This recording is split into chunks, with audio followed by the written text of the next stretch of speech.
Depuis la mise en place du centre de traitement des soignants de Conakry, 16 patients ont vaincu Ebola grâce aux soins prodigués par l'équipe médicale. Guérir d'Ebola est un parcours long où le suivi des patients est indispensable.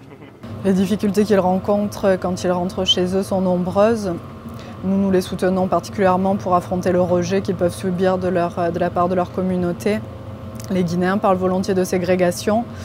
Cette ségrégation, elle ne s'exprime pas tant au niveau des familles, puisque le travail que nous faisons permet que les familles ne rejettent pas leurs proches, mais surtout au niveau des quartiers, avec le voisinage, et également de l'entourage professionnel.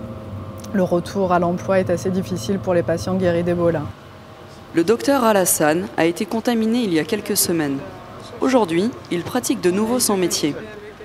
Le soutien psychologique et médical offert par l'armée française est un véritable plus.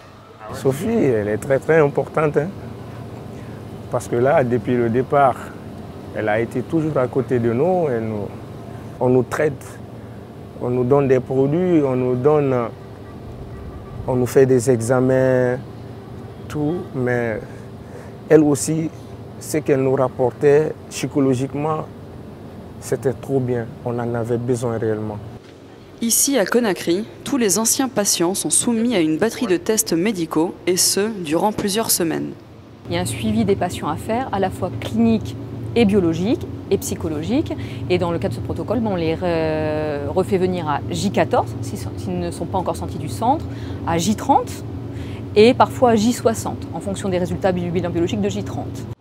Le centre de traitement des soignants de Conakry offre un service médicalisé unique où guérison et réinsertion sont les maîtres mots du détachement.